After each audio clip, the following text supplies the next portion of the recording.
Bom dia, irmãos. Sejam bem-vindos os visitantes que nós estamos recebendo hoje. Sintam-se bem, né, ao nosso meio. E hoje é um dia muito especial que a gente estava aguardando tanto em ter a tia Sandrinha aqui conosco. Então, a gente vai pedir para ela vir, né, fica à vontade, se o esposo quiser estar vindo também. Senão, depois ela vai apresentar para vocês a família linda dela. A gente tem muito que aprender hoje, né? Eu aprendi um pouquinho só há 2 anos atrás. Foi só um pouquinho mesmo, porque o tempinho foi curto e já deu para a gente saber muita coisa. Então, eu creio que hoje Deus preparou esse dia para a gente aprender mais e mais. E ainda vai ser pouco, né? E ainda a gente vai querer você de volta para aprender mais. O pastor vai estar orando. E aí a irmã fica à vontade. Querido Deus, nós sabemos, Pai, que é o Senhor que quer nos ensinar hoje, ó Deus, principalmente daquilo que está no teu coração, em amor também, ó Deus, pelas pessoas especiais, pessoas que precisam tanto, ó Deus, de nós acolhermos e aprendemos, ó Deus, com o Senhor, através da tua filha aqui, ó Deus, como acolhermos, ó Deus, sabiamente, com todo o teu carinho, todo o teu amor, ó Deus, todas as pessoas. Que o Senhor então nos ensine de perto, nós te agradecemos, ó Deus, pela bênção de ter a nossa irmã conosco hoje, Deus. Que o Senhor use também ela, seu esposo, seu filho, na bênção do Senhor, Deus. Nós te agradecemos no nome de Jesus. Amém, Senhor.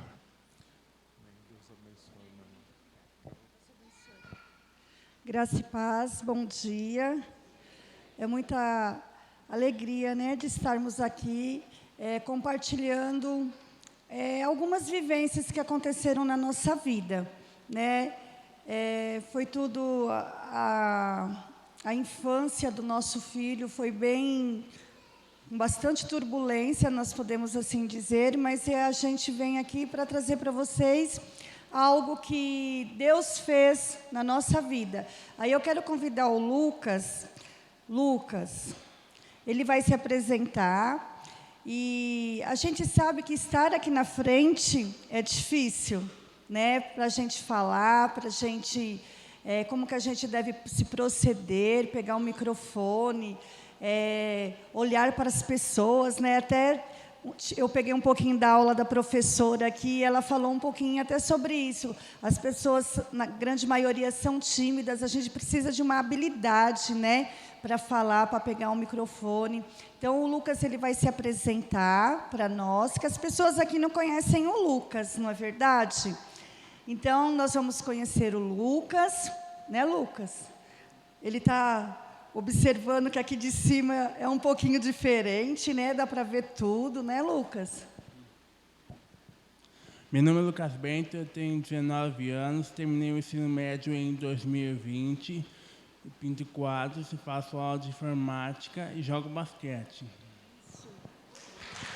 Obrigada, viu, Lucas? Muito obrigada. Isso. Então, irmãos, eu nasci na igreja, né? E cresci na igreja, e quando foi para eu me casar, eu procurei um rapaz da igreja para me casar, nós nos casamos. E eu passei por um processo de um câncer também, eu fui desenganada pelos médicos, e eu acredito e eu creio que o Senhor Jesus me curou. Por isso que eu estou aqui hoje, porque Deus... Ele tinha e tem um propósito na minha vida. E logo após eu passar por esse processo, eu fiquei grávida do Lucas. E o Lucas nasceu no nosso lar, e ele foi crescendo no nosso lar. E aí a gente começou a perceber que tinha algumas coisas que ele não conseguia fazer.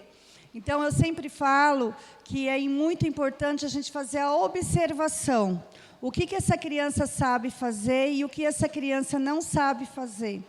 Porque tem um filósofo, um escritor, na verdade, um pedagogo, que se chama Piaget. E ele fala que em determinada idade, a criança precisa saber tal coisa. Por exemplo, de 0 a 2 anos. O que uma criança de 0 a 2 anos ela precisa saber? Ela começa a falar as palavras, ela começa a engatinhar.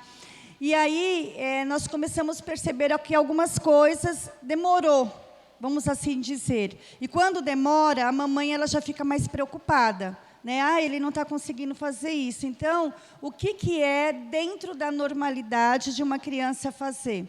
Só que o Lucas ele tem alguns traços do pai. E na infância isso atrapalhou, digamos assim, porque a gente ficava falando assim, parece muito com o pai. Parece muito com o pai. Dorme igual o pai, fala igual o pai, anda igual o pai. E aí eu me senti confortável com essa situação, mas o tempo foi passando.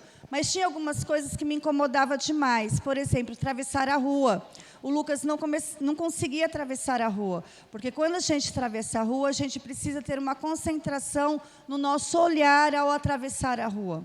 Então, ele virava, a gente sempre ensina, né? Virar a cabeça, vira para o lado esquerdo, vira, e ele virava, mas eu percebi que ele não tinha a concentração. Isso foi me incomodando, e aí nós procuramos a medicina. E quando a gente foi procurar, demorou muito, né? E os médicos pediram alguns exames, descartaram algumas possibilidades, e veio aquela palavra que se chama autismo. E isso mexeu muito comigo, porque nós tínhamos planos, né? Muitos planos para a vida dele, e nós percebemos que nada daquilo que nós planejamos estava dando certo. E aí eu comecei a me frustrar, eu comecei a ficar chateada. A gente ouvia algumas falas, até mesmo dentro da igreja, que é um lugar que a gente espera que não aconteça, mas nós temos que lembrar que aqui existem seres humanos. E aí eu comecei a ouvir algumas bobagens e comecei a ficar magoada. E aí eu comecei a questionar a Deus. Né? Por que, Senhor? Por que isso aconteceu comigo? Né? E eu comecei a chorar muito, aquela angústia, e aquela angústia começou a mexer conosco. Né? E eu também quero apresentar aqui o meu esposo, o Val. Vem aqui, Val. Ele também tem uma palavra para falar para vocês, enquanto pai, porque a gente sabe, existe um dado científico que no Brasil os casais, na grande maioria das vezes, se separam por conta de receber esse diagnóstico, porque não é fácil, e a gente fica procurando quem é culpado. É o pai. É o meu sangue ou é o seu sangue? Né? Então, foi muito difícil para nós dois, e aí ele vai ter um momentinho aqui de falar. Graça e paz a todos, tá? Um bom dia. É muita imensa alegria estar compartilhando aqui a vivência de vida, né? Nossa, minha, da minha esposa linda aqui, do meu lindo filho Lucas, né? Eu tenho formação, sou enfermeiro, né? Ela é pedagoga. E quando o Lucas veio, né? Nós ficou grávida, gestante, assim, nossa, que maravilha, né? E qual é o pai ou a mãe que não se enche de projetos, de sonho para lançar no seu filho, não é verdade? Nossa, graças a Deus, Deus tem nos abençoado, tem nos dado condições, vamos aí projetar no nosso filho o que ele vai querer fazer. Vai querer fazer, ser um engenheiro, né? Ser o enfermeiro como o pai, ou vai querer ser um advogado. Graças a Deus, vamos ter essas condições de projetar aí para a sociedade ele para fazer o melhor. Só que, como ela falou, quando ele começou a crescer, a desenvolver, essas expectativas em nós começou a se frustrar. Mesmo nós cristãos, com sinceridade no nosso coração, nós muitas das vezes temos orgulho, mas, meu Deus, por quê? Nós estamos na igreja, somos teus servos, somos fiéis, né, nas ofertas, nos dízimos, estamos sempre na tua casa. Por quê, Senhor? Por quê? E começamos essas indagações. Mas é bem verdade, Deus, como Ele é supremo, Ele tem todos os planos, está nas mãos dEle. Né? E um dia ela estava num curso da PEC, não sei se alguns conhecem, trabalha literalmente com criança, e nessa administração do curso da PEC estava um pastor que era deficiente visual, né? Ele estava administrando essa palavra, e aquela palavra, por sua vez, falou primeiramente com ela trouxe para mim, e foi assim, como Deus, como uma lixa nos nossos corações, e entendemos que o que Deus coloca no nosso caminho, nas nossas vidas, é para cuidar, e cuidar com muito carinho, porque Deus, Ele é que nos escolheu para nos servir, e se Ele nos escolheu, temos que servir com integridade e com amor. Eu quero compartilhar, vim com um versículo da Bíblia, Êxodo, né? Eu vi aqui a irmã, quando eu cheguei, ministrava a palavra de Deus com muita maestria, né? Um domínio muito lindo. Eu tenho certeza que toda a igreja tem esse conhecimento. Êxodo, capítulo 4, versículo 11, diz assim, a palavra de Deus para nós ganharmos tempo. E disse-lhe o Senhor, quem fez a boca do homem? Quem fez o mudo, ou o surdo, ou o que vê, ou o cego? Não sou eu, o Senhor? Ou seja, todas as coisas foram criadas para a honra e glória do Senhor.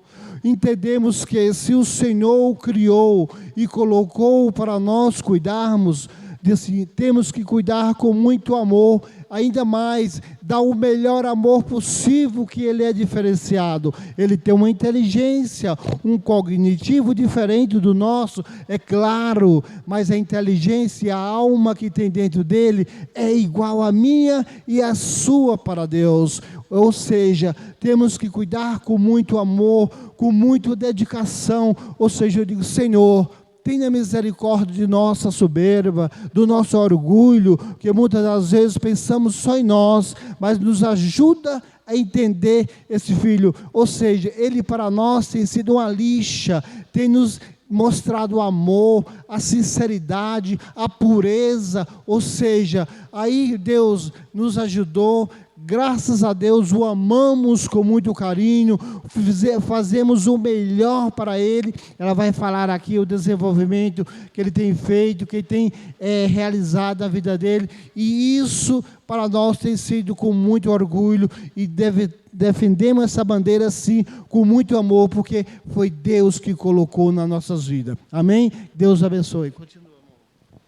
Então, irmãos, aí depois que nós debruçamos nesse versículo, nós entendemos que foi Deus que nos deu. E aí o Espírito Santo fez com que eu aceitasse e mudasse o meu olhar.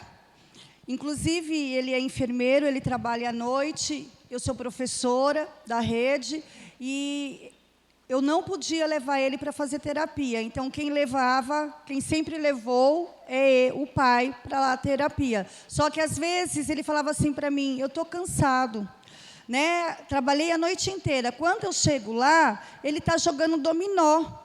E eu sei que o dominó e a dama têm o seu lado educativo, mas toda vez, aí ele falou assim, eu não vou levar hoje não. Aí eu começava a brigar com ele, não, você tem que levar, porque vai ajudar o menino.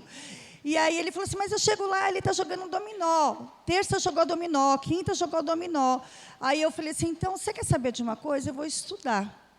Eu vou estudar para ajudar o meu filho, porque quando chega lá, eu via que não estava acontecendo como deveria acontecer. E, infelizmente, no Brasil, existem situações de que existem profissionais que não fazem aquele trabalho como deveria fazer.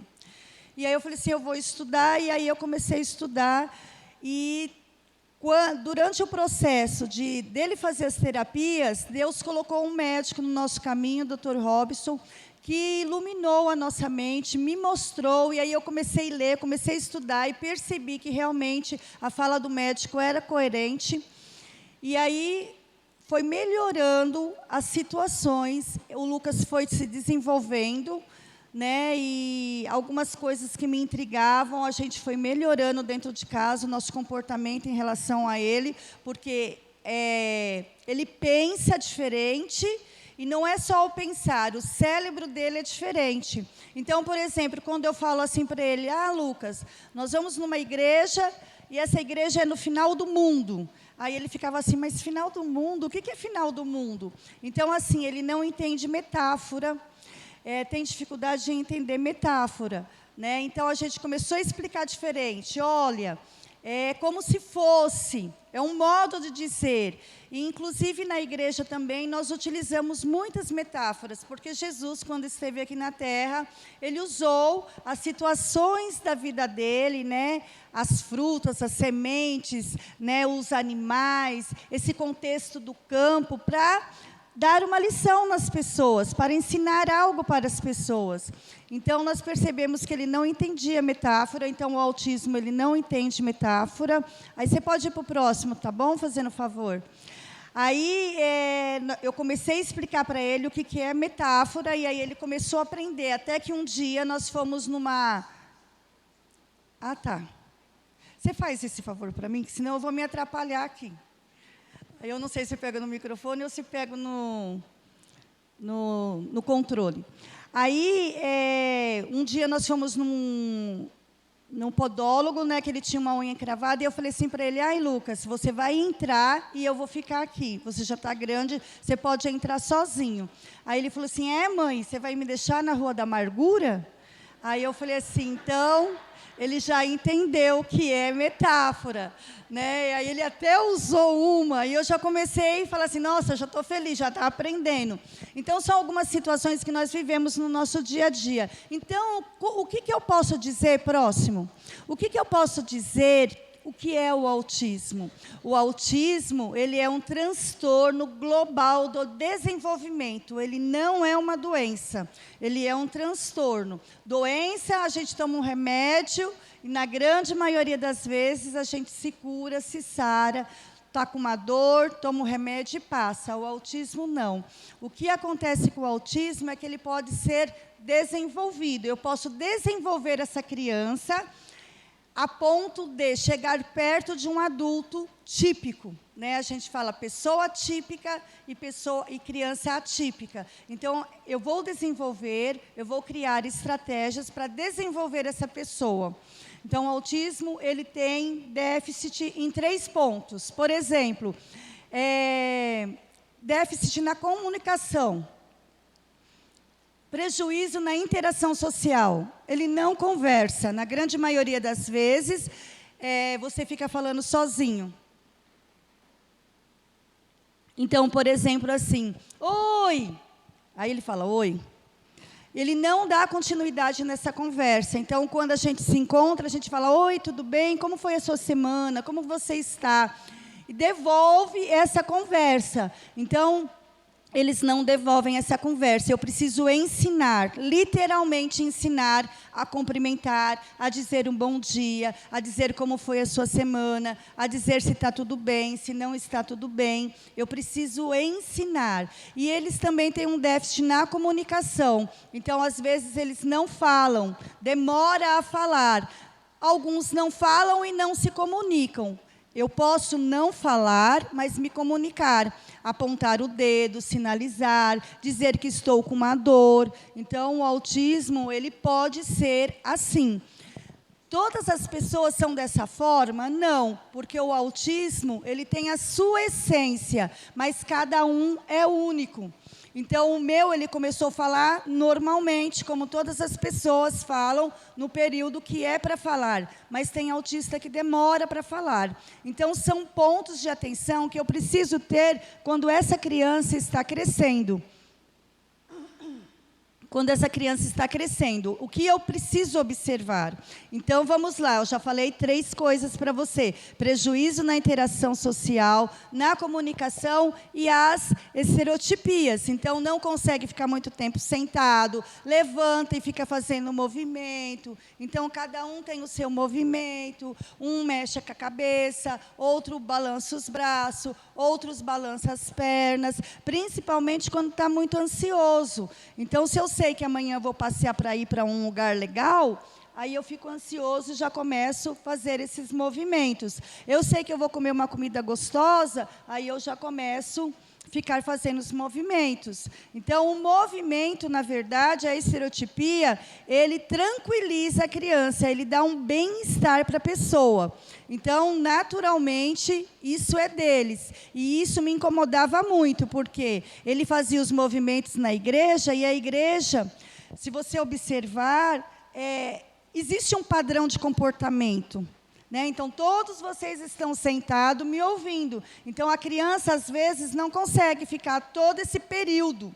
Para ela, é muito tempo. Então, ela levanta, ela senta, ela começa a fazer movimentos, ela começa a mexer em alguma coisa. Por exemplo, se tem um ventilador, ela vem para frente do ventilador e ela fica olhando, porque o ventilador ele faz aquele movimento e ele se sente bem em receber o arzinho. Então, ele fica bem na frente do ventilador. Então, são situações que tem dentro da igreja, que tem dentro de um espaço, de um ambiente, e que desestabiliza o autismo. Tá bom? Pode ir para o próximo, por favor. Como eu falei anteriormente, o autismo ele não vai dar num exame de sangue. Ele não vai dar numa tomografia. Ele não vai dar no raio-x. Às vezes, o médico pede para descartar a possibilidade. Então, ele pediu uma tomografia, ele pediu um raio-x e verifica, essa pessoa tem síndrome de X frágil, por exemplo. Então, vamos analisar o comportamento. Aí pede o relatório da professora, pede o relatório da família, como que é que ele se comporta, como que essa criança dorme, se essa criança dorme bem, se essa criança não dorme, demora para dormir. Então, são situações que eu preciso observar. A observação, ela é muito importante. Tá bom? Porque é a observação que vai me dizer que esse comportamento vai se enquadrar ou não dentro do autismo. Por exemplo, nos Estados Unidos, é o ponto de referência para o autismo. Essa semana, no dia 23, saiu uma prevalência de resultados. Então, quem é professor aqui, observa o que eu vou falar. Nos Estados Unidos, é 1 adulto para 36 adultos. Então, eu tenho 1 autista para 36 pessoas. Hoje, nessa semana, em março de 2023, eu tenho 1 adulto para 36 pessoas. Eu tenho 1 autista. Então, se eu tenho 3 salas de primeiro ano numa escola, eu vou ter 1 autista em cada sala. Então, você pode perguntar assim, então está aumentando. Não é que está aumentando, é que agora se tem o diagnóstico. Também existem várias pessoas adultas que têm procurado o médico e têm chegado nesse resultado, nesse diagnóstico, porque hoje se tem esse diagnóstico. Então, você imagina, há 20, 30, 40 anos atrás, que já tinha esse transtorno e as pessoas cresceram, sofreram e não sabiam.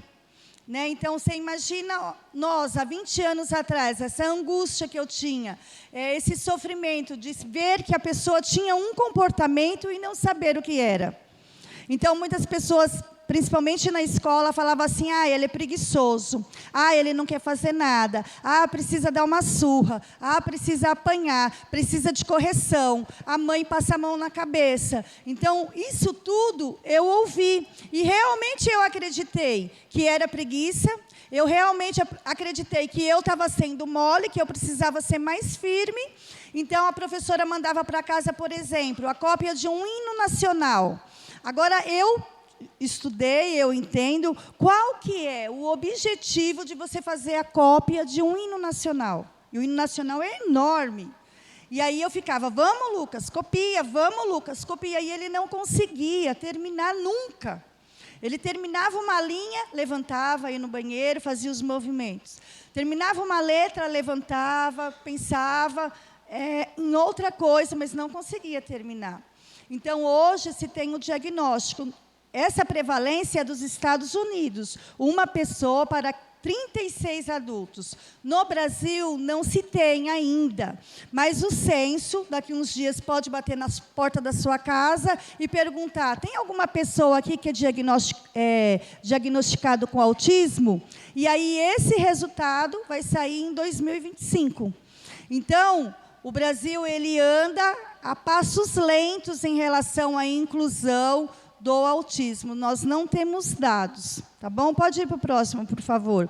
Quem dá o diagnóstico do autismo? É uma equipe. Eu, em 5 minutos, sendo um médico pediatra, não posso dar o diagnóstico. Eu, neuro, sozinho, também não posso. É uma equipe de psicólogo, de neuro, né, de psicopedagogo, que vai fazer o relatório, vão conversar, e aí sim, pode demorar meses, pode demorar 6 meses, 8 meses, porque os testes são um pouquinho demorados. Então, eu preciso tomar cuidado também. Quando eu passo a minha criança no médico, o médico fala assim, é autista. Agora virou moda, é autismo. Então, eu preciso tomar um pouquinho de cuidado com isso, tá bom? Então, eu não sabe metáfora.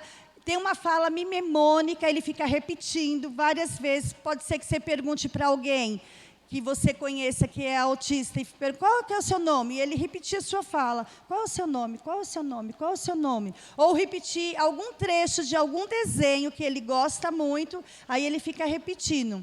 Pode ser que ele tenha um andar meio robótico, assim, parecendo um robô. Pode ser que anda na ponta dos pés. Mas eu não posso pegar um fato isolado. Eu observei que a minha criança está andando na ponta dos pés. Será que ele é autista? Não é assim. Eu preciso ter a grande maioria dessas características e aqueles 3 principais pontos que eu falei, que é a interação social, que é as estereotipias e a comunicação. Tá bom?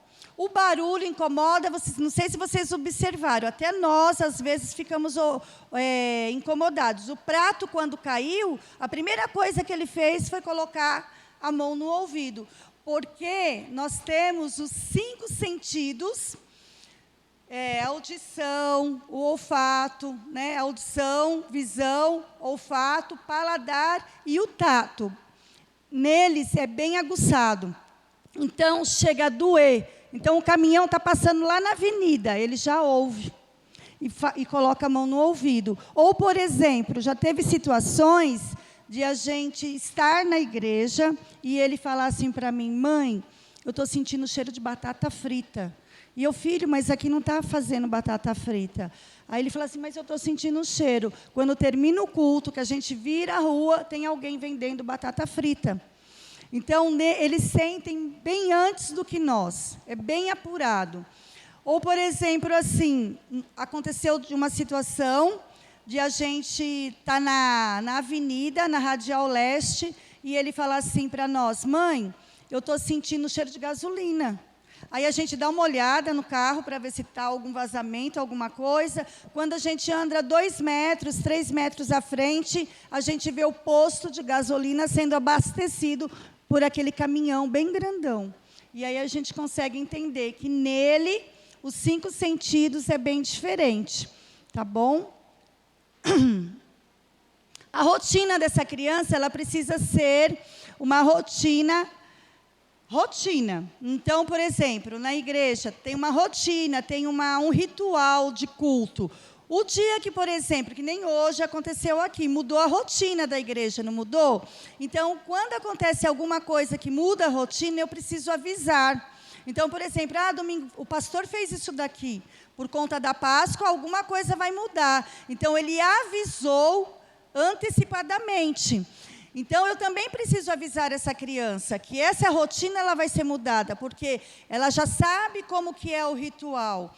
E se, de repente, eu não aviso, essa criança ela pode entrar em crise. Por que ela pode entrar em crise? Porque tudo que é rotina e tudo que é sempre do mesmo jeito, para ele é confortável. Ele já sabe o que vai acontecer. Então, se muda, desestabiliza. Então, toda vez que a gente vai sair, a gente precisa avisar, nós vamos numa igreja diferente, lá vai ser diferente. Aí ele pergunta, qual que é a igreja? Aí eu falo, nem eu conheço. A gente vai colocar o endereço aqui e quando chegar lá, você conhece. E a primeira coisa que ele faz na igreja é andar a igreja inteira. Porque ele quer conhecer, ele quer saber como que é. Então, tudo que é confortável para ele, é confortável. O que não é, desestabiliza.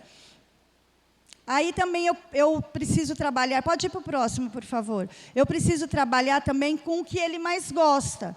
Então, se a criança gosta de dinossauro, eu sempre vou ter um dinossauro na minha bolsa, eu sempre vou carregar algo que vai deixar ele confortável. Eu sempre vou ensinar através disso que ele mais gosta. Outra coisa, pode ir para o próximo, por favor. Outra coisa também é observar como que a criança brinca, né? A gente sabe que hoje tem muito celular, mas quando essa criança está brincando com carrinho, como que essa criança brinca? Essa criança brinca com funcionalidade. Por exemplo, eu pego o carrinho, coloco o carrinho na pista, e o carrinho vai. Quando chega lá na frente, encontrou um caminhão, pum! Bateu no caminhão. O carrinho, ele fez a função dele, de brincar numa pista. Agora, se eu pego o meu carrinho e eu desmonto o meu carrinho, pego a rodinha do carrinho e só fico brincando com a rodinha, então eu não estou brincando com o meu brinquedo com função. E as meninas, como que brincam? Vamos brincar de casinha, de mamãe, vamos fazer comidinha? Então, eu preciso observar se o brinquedo está tendo a função de brinquedo. Outro ponto também é a imitação. Essa criança imita, que é uma coisa que quase a gente não brinca mais. E a imitação para o autismo é fundamental, porque dentro do cérebro deles, eles não conseguem entender a imitação. Então, eu tenho exemplos de colegas que eu preciso prestar atenção nessa criança junto com as características do autismo. Porque eu tenho colegas psicólogos que recebem crianças que não sabem mais brincar, que não imitam mais. A mamãe brincando de fazer comidinha, por exemplo. Então, a criança, ela perdeu a interação social porque ela não consegue imitar. A pandemia foi um motivo de uma causa de perder a interação. Então, de repente, daqui a alguns meses, vai ter nome de transtornos ou de síndromes que foram causados por conta da pandemia, que as pessoas ficaram isoladas e não aprenderam mais a conversar. Ficaram muito quietas, muito fechadas. Então, isso causou um transtorno. Então, a imitação é um ponto muito importante na nossa vida de ser humano, porque a gente aprende, na grande maioria das coisas, imitando. Então, se eu vejo que a pessoa fez por exemplo, um macarrão e ficou muito gostoso, como que ela fez? Eu vou observar como ela fez, eu imito o jeito que ela faz. E as mamães ensinam as pessoas a cozinhar desse jeito. Eu fiz desse jeito, você também faz, porque vai dar certo. Vai passando de família para família, é a imitação. Então, a imitação ela é muito importante na vida de uma criança, tá bom? Próxima, por favor. Outra coisa também que aconteceu na nossa vida e que marcou foi cortar o cabelo. Como eu falei para vocês, o sensorial deles é mais aguçado. Então, na hora de cortar o cabelo, ele chorava muito. Chorava a ponto de vomitar, de passar mal na cadeira. E a gente não sabia, o pai ficava bravo, falava assim, da próxima vez que acontecer isso, eu vou bater em você. E eu falava assim, pelo amor de Deus, não bate nesse menino. Porque eu percebi que tinha alguma coisa diferente. E aí, toda vez de cortar o cabelo, eu chorava, passava mal. E aí, eu começava a ficar nervosa. Quando eu sabia que precisava cortar o cabelo, que já estava grande, eu falava assim, Jesus, tem misericórdia, porque eu vou sofrer muito. E hoje a gente sabe que existe cabeleireiro que tem mais paciência com o autista, que tem várias técnicas para cortar esse cabelo. Mas hoje, quando a gente pergunta para ele, Lucas, por que você chorava? Ele fala assim, mãe, a maquininha penicava a minha cabeça. Penicava o couro cabeludo. Chegava a doer. Então, a gente entende que é uma característica do autismo. E, na época, a gente não sabia e não tinha ninguém para explicar para a gente. Gente, se vocês quiserem fazer alguma pergunta, posso ir abrindo assim? Aí vocês levantam a mão, tá bom? Pode perguntar.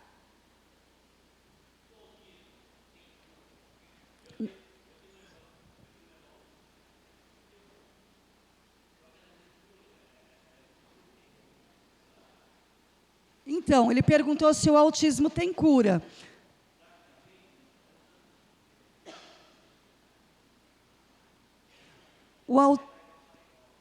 Entendi. O autismo não tem cura para a medicina, mas para o nosso Deus ele tem cura.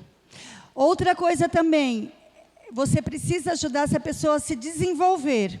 Eu penso que se, por exemplo, eu tivesse descobrido antes, nós fomos descobrir o Lucas tinha 9 anos, ele seria mais desenvolvido do que ele é. Então, assim, antes eu não tinha coragem, por exemplo, de deixar ele ir para a escola sozinho. Hoje, nós fizemos um treinamento com ele, ele vai para a escola de informática sozinho e volta sozinho. Então, foi um treinamento, a primeira vez fui a pé com ele, a segunda vez eu diminuí uma quadra, a terceira vez mais uma quadra, depois mais uma quadra, até que um dia ele vai e volta sozinho. Porque eu me sentia insegura em relação também a deixar. Mas tem outra coisa também. Na hora que ele pediu para mim, mãe, eu quero ir sozinho e voltar sozinho, eu percebi que ele estava amadurecendo. Então, eu também percebi que estava na hora de eu soltar um pouquinho ele. Então, não tem cura, mas o que a gente pode fazer é um treinamento. É ensinar. Porque, às vezes, o que é óbvio para a gente não é óbvio para ele. Por exemplo, na pandemia, o Estado, o governo, nos postos de saúde, ele colocou um tutorial como lavar as mãos. Você acha que precisava de um tutorial para lavar as mãos para o adulto? Mas ele fez isso porque a gente precisava deixar debaixo da torneira 2 minutos. Então, no posto de saúde, tinha um tutorial, como que você tinha que lavar a mão, esfregar bem por 2 minutos e enxaguar bem. Isso a gente precisa fazer todos os dias com o autista. Eu preciso fazer um tutorial, um passo a passo de como fazer as coisas. Então, eu preciso ensinar a tomar banho, eu preciso ensinar a ir no banheiro, eu preciso ensinar a limpar o bumbum, eu preciso ensinar a comer, eu preciso ensinar e deixar a criança fazer. Porque, às vezes, nós, como mãe, queremos fazer pela criança, ou, às vezes, a professora quer fazer pela criança. Então, eu preciso ensinar. Então, a primeira vez eu faço, mostrando para ele como que se faz. A segunda vez eu pego literalmente na mão dele e faço com ele. E a terceira vez eu faço sozinho.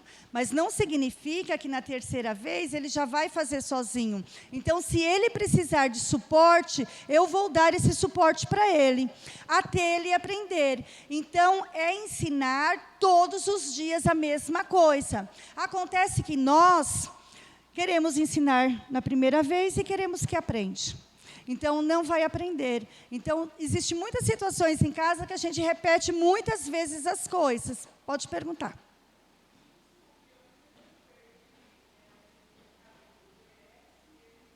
O DS, não, eu não falei o significado. É esse nome mesmo, o documento se chama DSM-5.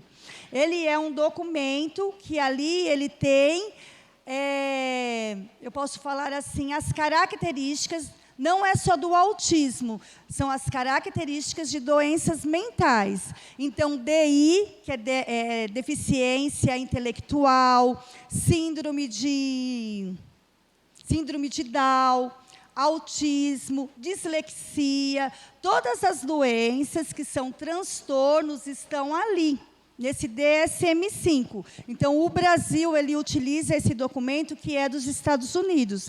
A base das doenças mentais aqui é os Estados Unidos. Respondi? Ok. Então, conforme esse documento tem as características, e aí vai entrar um nível, que eu acho que alguém deve estar esperando chegar essa parte. Qual que é o nível do autismo? As pessoas falam assim, mas ele é leve, né? É leve, mas ele ainda precisa de suporte. Então, por exemplo, no banho, a gente sempre tem que estar, de vez em quando, de olho. Por exemplo, para ir na padaria e voltar da padaria, a gente sempre tem que estar de olho. O DSM-5, ele dá uma base, uma legislação para que o autismo ele seja protegido pela lei. Então, vocês podem ver que no metrô já tem o símbolo do autismo, que é esse lacinho que vocês estão vendo aí na tela. Por quê? Aí a pessoa olha vamos pegar meu filho como exemplo, ver um homem desse tamanho e ver um idoso. Quem tem que sentar, o idoso ou ele? Os dois estão garantidos pela lei. Por que que ele precisa sentar? Porque o limite de espera dele é curto. Então, por exemplo, daqui até a Sé, eu aguento 20, 25 minutos, eu imagino que seja isso. Mas ele não aguenta. Passa 5 minutos, ele já fica se apoiando em mim, jogando o corpo dele todo em cima de mim, porque ele quer sentar. E ele também não sabe falar assim, mãe, eu quero sentar. Ele também não sabe falar assim, mãe, eu estou cansado. Então, são coisas que eu preciso ensinar, dizer. Você precisa dizer quando você está com fome. Você precisa dizer quando você está com uma dor de cabeça. Você precisa dizer quando você não está se sentindo bem. E eles não sabem dizer. Então, eu imagino, né, eu deduzo pelo comportamento dele, que ele já vai desfalecendo, ele já vai ficando meio molinho, ele já vai jogando o corpo em cima de mim, que ele está cansado. Então, o limite deles, o corpo dele, o organismo dele, não está preparado para ficar meia hora em pé. Então, eu preciso treinar ele para isso. É por isso que a lei protege essas pessoas, tá bom? Que às vezes a pessoa olha e fala assim, nossa, mas ele é tão grandão, tão fortão e não aguenta. Então, não aguenta, tá bom? Então, a lei ele vai proteger em vários aspectos. E eu, como sei que o meu filho eu preciso dar esse direito a ele. Porque às vezes a pessoa fala assim, mas ele aguenta, mas é direito. Mas por que está estacionando aqui? É direito. Direito é direito e ninguém pode negar. Tá bom? Voltando ao nível. O nível do autismo é conforme a pessoa depende do outro. Então, ou, por exemplo, ele faz coisas que vai mexer com a integridade física dele. Então, ele pode se cortar, ele pode bater a cabeça e se machucar, ele pode estar em algum lugar e não ter a noção de perigo que vai cair e se machucar. Então, isso é a integridade física dele que está em perigo. Então, quando isso acontece, eu posso classificar como severo, ele pode bater nas pessoas, ele pode morder as pessoas. Por que bate nas pessoas? Ou por que morde? Eu preciso verificar o que acontece antes do fato de ele morder. Ele sabe falar, ele sabe se comunicar, às vezes ele está sentindo uma dor e não sabe dizer que está com dor. Então, como ele vai reagir? Mordendo uma pessoa, batendo uma pessoa, eles não têm essa consciência que nós temos em dizer as coisas, ou que uma criança típica pode dizer o que está acontecendo com ela. Então, ele vai ter uma reação diferente do que se é esperado. É aquela famosa birra que a gente fala, nossa, você tem que dar um jeito nessa criança, ele está com birra, se joga no mercado, faz isso. Então, eu preciso saber o que é uma birra e o que é uma crise. Porque, às vezes, a criança está tendo em crise e a família está dizendo que está tendo birra. Alguém passa e olha e fala, nossa, essa mãe é muito mal educada, porque eu recebi esse nome há muito tempo. Ela não ensina. A criança é mal educada porque a mãe não ensina, a mãe não dá educação. Então, não é isso. O ensinamento que eu preciso dar para essa criança, ele é diferente do que eu dou para uma criança típica, por exemplo. Então, hoje, nós temos como estratégia o ensino ABA, que também vem lá dos Estados Unidos. O ensino ABA é você fazer um ensino por repetição, por várias vezes. Por exemplo, o Lucas, para falar aqui, ele foi treinado, então eu ensinei ele a falar. E ele vê as pessoas procedendo dessa forma, porque nós vamos para a igreja todos os domingos. Então, ele observa e acaba aprendendo, e eu acabo estimulando e ensinando. Então, o ensino, ele é um ensino repetitivo. Chega a ser cansativo para a família. Então, a mãe, ela fica exausta. O pai, ele fica exausto, porque isso demanda muito das nossas emoções. Porque, como eu falei no começo, a gente gostaria que fosse diferente, mas não é. Em contrapartida, no meu caso, na nossa família, na nossa situação, eu entendo que Deus, ele fez isso com um propósito, para que, por exemplo, eu estivesse hoje aqui nessa manhã compartilhando isso, porque o Lucas, ele foi escolhido por Deus. E eu não posso negar para ele um ensino de ele se desenvolver, porque eu acredito que através dele outras pessoas vão se chegar a Cristo, outras pessoas vão conhecer Deus. Então nós não sabemos qual é, até o final da nossa vida, o projeto que o Senhor tem. E eu sei que é para o bem daqueles que conhecem a Deus, né? Então é por isso que nós estamos aqui compartilhando a nossa experiência. Então, nós temos nível 1, pode ir para o próximo. Nível 1, nível 2 e nível 3. E eu sei que esses níveis dependem de quanto ele precisa do suporte. Então, hoje, nós vamos ensinar ainda a pegar ônibus, pegar trem, pegar metrô, pegar condução, pagar, né? Então, por exemplo, nós incentivamos ele, as pessoas precisam entender que é o incentivo, o estímulo. Por exemplo, ele falou assim para mim: mãe, eu quero trabalhar. Aí eu sei que ele não tem condições de trabalhar ainda, ele é limitado. Então, nós vamos fazer quadros para você trabalhar e para você ter o seu dinheiro e aprender a mexer com dinheiro. Ir em algum lugar, comprar alguma coisa, dar troco. Essas coisas que nós fazemos. Aí, o papai foi no banco, abriu uma conta, ele tem a conta dele, ele sabe ver o saldo dele, ele vende os quadros dele.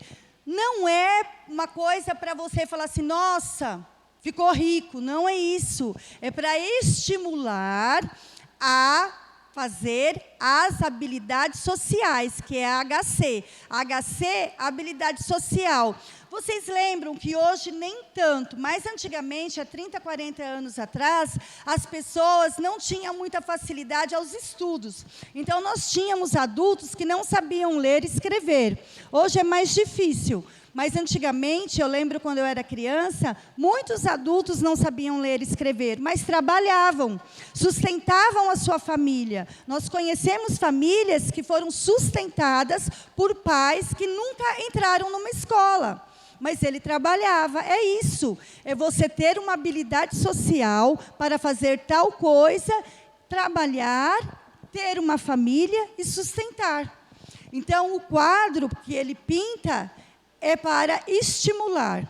Alguém tem alguma pergunta? Pode perguntar.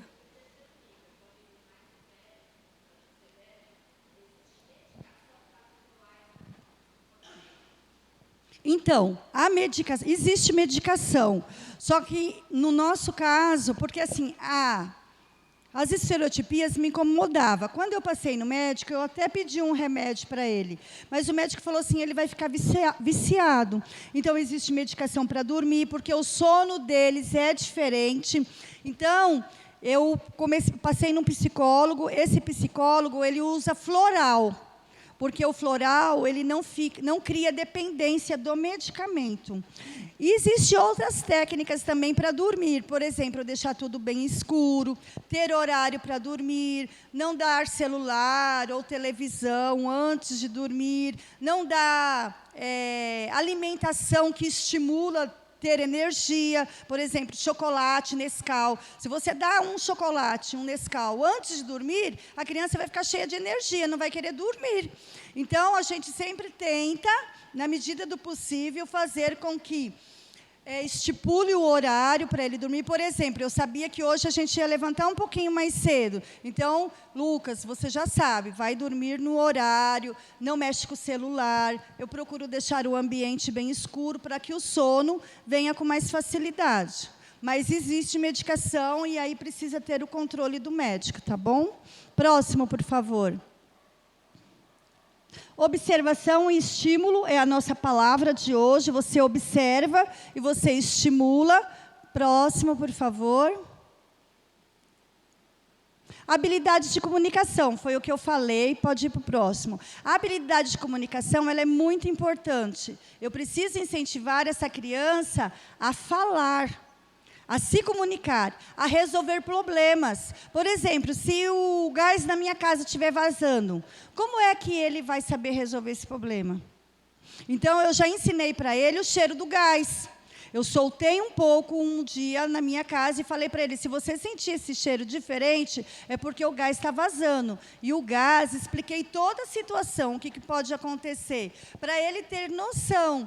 Então, também expliquei para ele, principalmente quando ele era menor, que não pode abrir o portão para qualquer pessoa. Aí, eu vou contar uma situação para vocês que aconteceram em casa. Há muito tempo atrás, eu vendia Avon. E o Avon, ele entregava em casa. E eu falei assim para ele, sempre ensinei para ele, você não abre o portão para ninguém. Você não abre o portão. E um dia o Avon veio entregar em casa. E quem veio entregar a caixa foi o correio. E quando o correio chegou em casa, bateu em casa, ele abriu, ele assinou, ele recebeu a caixa e ele mandou uma mensagem para mim. E falou assim, mãe, a caixa do Avon chegou. Quando ele falou, mãe, a caixa do Avon chegou, meu coração quase saiu pela boca. E eu falei assim, mas quem abriu o portão? Ele falou assim, eu abri o portão. Aí eu falei assim, Jesus. Aí quando eu cheguei em casa, eu falei assim, Lucas, por que você abriu o portão? Se a orientação era você não abrir. Olha a resposta que ele deu para mim. Mãe, eu olhei e eu vi que era o correio. E eu falei assim, como que você sabe que era o correio? Eu sei pela roupa do correio. Mas, mãe, ele estava vestido com a roupa do correio e não era o ladrão. Então, a inocência dele quer dizer que toda pessoa que não é ladrão. Aí eu falei assim, Luca, mas o ladrão, ele não vem escrito, sou o ladrão. O ladrão, ele poderia estar vestido com a roupa do correio. Então, a inocência dele ultrapassa os limites. E aí eu preciso ensinar com outras palavras a maldade. Eu preciso ensinar com outras palavras o que não é legal, o que não é bom. Porque ele não tem essa maldade. Por exemplo, ficar pelado, ficar nu. Quando a gente fica nu, ninguém sai nu pela rua. Porque a gente sente vergonha. E como que você vai ensinar uma pessoa a sentir vergonha? A gente precisou fazer isso. Em casa, a gente tinha um hábito, como é nós três, a não fechar a porta do banheiro. E aí eu prestei atenção que quando chegava a visita, ele também não fechava a porta do banheiro. Aí eu precisei ensinar. Então, eu estou falando isso para vocês terem a noção de que tudo precisa ensinar. Tudo precisa ser ensinado, porque o que você não ensina, ele vai fazer naturalmente. Ok? Tem alguma pergunta? Alguém quer fazer alguma pergunta? Porque assim, de repente você vai observar o comportamento em alguém na sua família e você vai pensar, nossa, eu lembrei daquilo que ela falou. Porque se eu tenho um autista em cada 36 pessoas, vai chegar na minha família também. Vai chegar na minha igreja também. Vai chegar na minha rua também. Não porque os casos estão aumentando, mas porque agora eu tenho o diagnóstico, tá bom? Pode ir para o próximo, por favor. Próximo também. Na igreja, a gente sempre fala que essa criança, a gente precisa orientar essa família que precisa de acompanhamento médico. Mas eu sempre preciso tratar com muito amor, com muito carinho a todos, porque é um ser humano e foi Deus que deu, e Deus escolheu ele desde o nosso ventre, desde a fundação do mundo. Essa criança ela foi escolhida com um propósito aqui na terra, adorar ao Senhor. Né? Então, às vezes a gente não pode deixar de não dar assistência que essa pessoa, essa família precisa. Né? E eu costumo sempre falar que na igreja, na grande maioria das igrejas, tem o departamento infantil, tem a sala das crianças, trabalhar um pouco diferente com essa criança, com quebra-cabeça, com jogos, com colagem, com pareamento de cores, trabalhar com o que ela sempre gosta, explicar de um modo que ela venha entender a palavra de Deus, porque a palavra de Deus é muito complexa para ela, né? Esse lado das metáforas, às vezes fica um pouco difícil para ela entender. Por exemplo, quando eu falo assim, nossa, eu estou sentindo Deus aqui, eu sinto Jesus aqui. Aí, Jesus está aqui. Aí ele sai procurando Jesus, imaginando que Jesus está de corpo presente. Então, é um pouco mais difícil para a criança poder entender. Pode ir para o próximo. Mas com amor e carinho, a gente sempre consegue fazer o acolhimento para essa família, conhecer essa família, conversar com muito amor e carinho, deixar essa criança conhecer o espírito.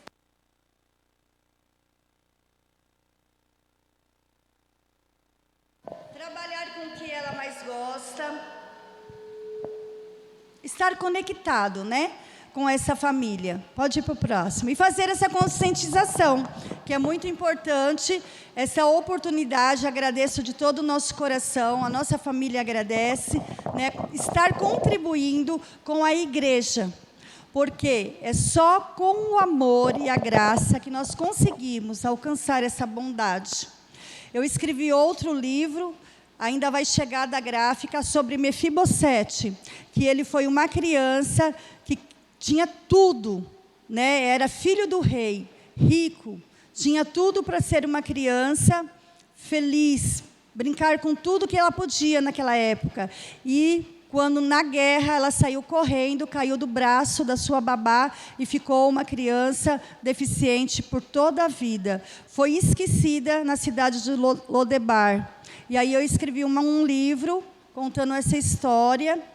E o Senhor me deu essa frase: é só com o amor de Deus, é só com a graça de Deus que nós conseguimos alcançar a bondade, a generosidade, a compaixão, para, de fato, exercermos a inclusão. A inclusão nada mais é do que o puro amor de Deus. Nós vemos tantas barbaridades no mundo afora e a gente pensa, como essa pessoa conseguiu fazer isso? Ela conseguiu fazer isso porque ela não tem o amor de Deus. Ela tem a ausência do amor de Deus. Aí não consegue. É só com o amor de Deus que nós conseguimos exercer. É só com o amor de Deus que nós conseguimos entender o plano de Deus para a nossa vida. Que nós conseguimos aceitar essa criança. Que nós conseguimos fazer a diferença. Se Deus nos deu, um dia eu parei de chorar e falei assim, eu vou levantar a minha cabeça e vou fazer a diferença na vida das pessoas, na vida do meu filho, na vida da minha família e na vida das pessoas. Amém? A minha parte eu encerro por aqui, estou à disposição. Se alguém quiser fazer alguma pergunta, tia Kelly. Tá bom? A gente vai estar um tempinho ali, tem algum material disponível, se vocês puderem nos abençoar. O nosso ministério, nós ficamos agradecidos, estamos aqui para ajudar vocês a responder algumas questões. Às vezes a pessoa fica com vergonha de perguntar, mas nós vamos estar ali para responder. Pode perguntar, querida.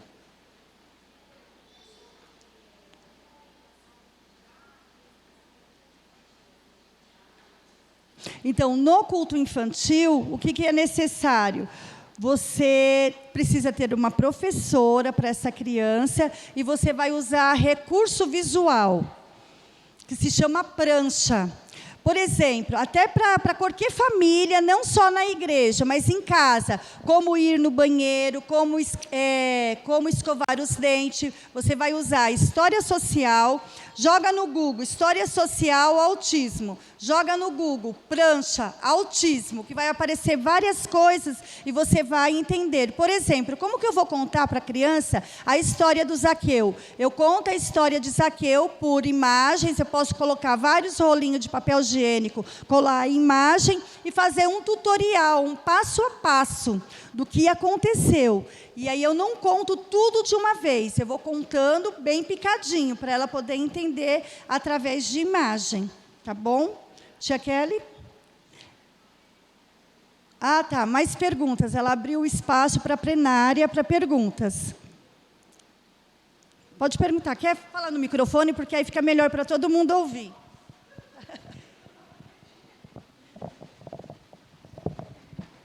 Graça e paz, irmãos. Há estudos, não sei se você sabe, que há uma certa diferença entre o autismo no menino e o autismo na menina. Tanto que há dados e números que provam isso, que hoje a maior número de autistas adultos que não sabiam eram meninas. Você já ouviu falar sobre isso? Acho importante porque, às vezes, o diagnóstico passa por uma vida. E aí você recebe a bomba quando já é adulto, e você passou uma vida sofrendo, sendo enquadrado num comportamento que a sociedade te impõe, e aí, na fase adulta, você está cheio de transtornos, como ansiedade, depressão, até suicídio. Então, acho isso importante também a gente falar, né? Bem lembrado. O que acontece? É uma situação cultural também, porque na nossa cultura, se você prestar atenção, a menina é a pessoa mais quietinha, né? Então, ela já é criada mais quietinha, mais fechadinha, e o menino não. O menino já é mais elétrico, já pode sair correndo, já pula, e a menina, pela criação da menina, ela já é mais criada em casa, mais fechada. A menina é ensinada a não ser tão atrevida, a não ser tão atirada. Então, a cultura impede de que a gente perceba alguma coisa na menina. Então, quando você vai perceber na menina, a menina já cresceu até, porque ela é quietinha, fechadinha, ela não fala, ela não desabafa, ela não conta, então ela fica muito na dela. Então, essa interação social é mais percebida no menino. Então, o homem, por si só, ele já tem que ir resolver problema, ele tem que falar, ele tem que conversar. E a menina não, a menina ela já não fala tanto, ela já fica mais quieta. A interação social da menina, ela é aceita quando ela não vai tomar uma iniciativa para conversar. E o homem não, o homem ele já tem que ir indo conversar. Respondi? Por isso que agora está aparecendo mais por conta do diagnóstico. Alguém mais?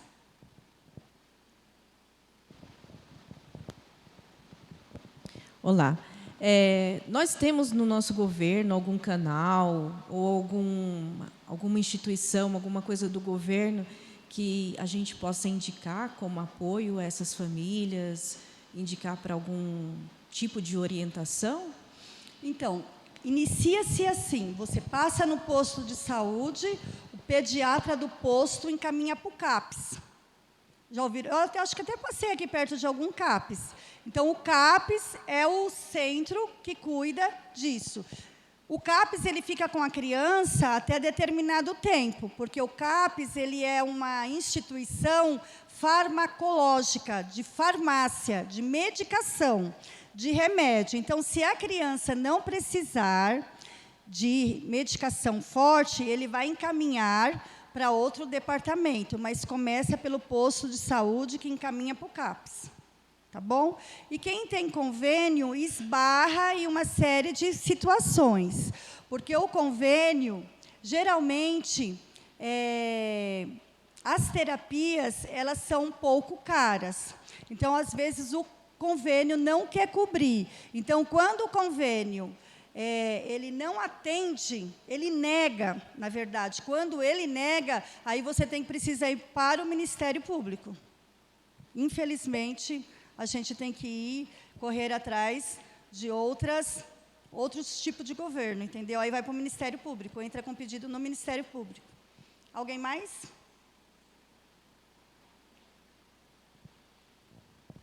Alguém tem mais alguma perguntinha? Alguém que tem família, que desconfia? Eu tenho essa desconfiança. Vocês já ouviram falar no autismo, certo? Conhece alguém? Pode vir aqui, amor.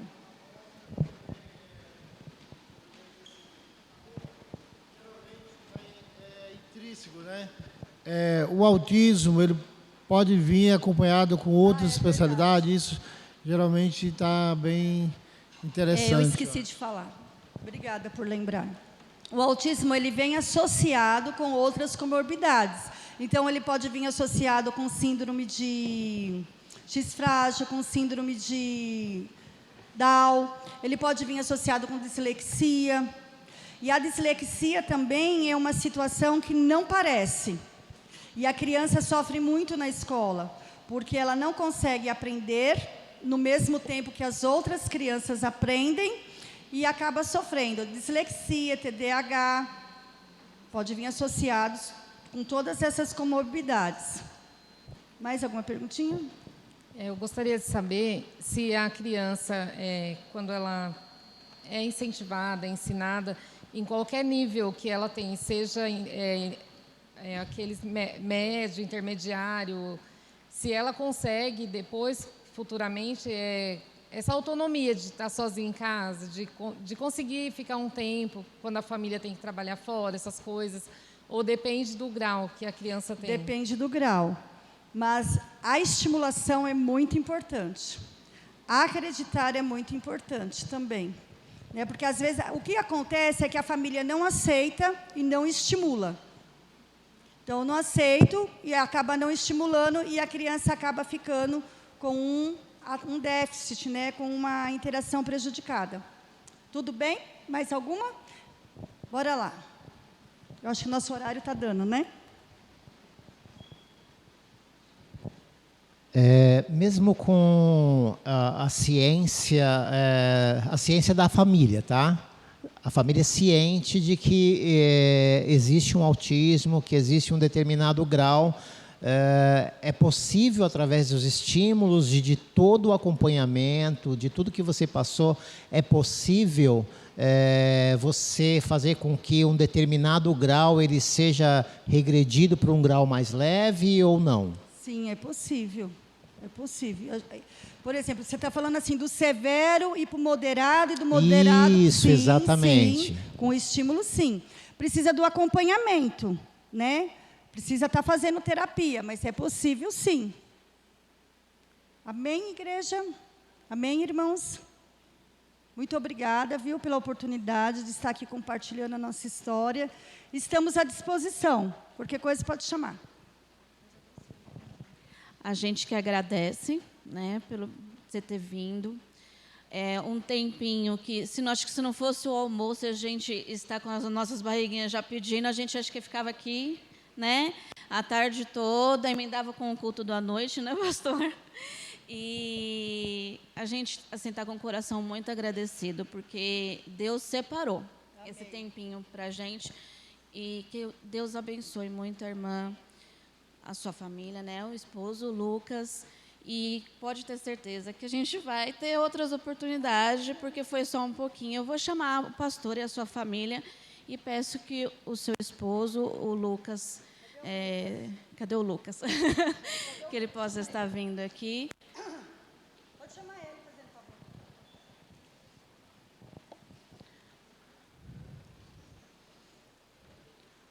A gente preparou com carinho. Eu estou te chamando para você vir aqui.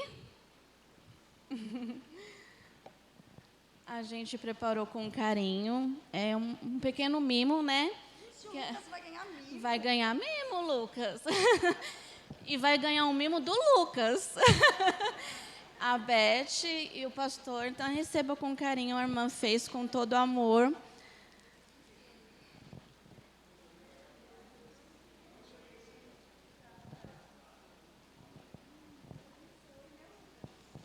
E aí, encerrando, né? Que nem eu falo para as crianças, já acabou. Né? Eu peço para a irmã Beth, fazendo uma oração abençoada. Amém. Vamos orar, então. Querido Deus e Pai, a Tua palavra fala que nós veremos a Tua glória, Pai, quando também nós ampliarmos a nossa tenda, Pai, quando nós esticarmos as nossas cordas e fincarmos as nossas estacas. Então, nós vemos o Senhor trabalhando na nossa igreja, atuando, Senhor, preparando a terra para as sementes que foram lançadas aqui hoje. Peço, Pai, a Tua bênção sobre esta família do Senhor, esta família sacerdotal, Pai. Que o Senhor acrescente força, coragem, que a Tua bondade, Pai, a Tua misericórdia sigam eles, Pai. Supre as suas necessidades em todos os níveis. E que eles possam sair daqui, Pai, felizes e recebendo o nosso acolhimento em Teu nome. Nós oramos, Senhor. Amém.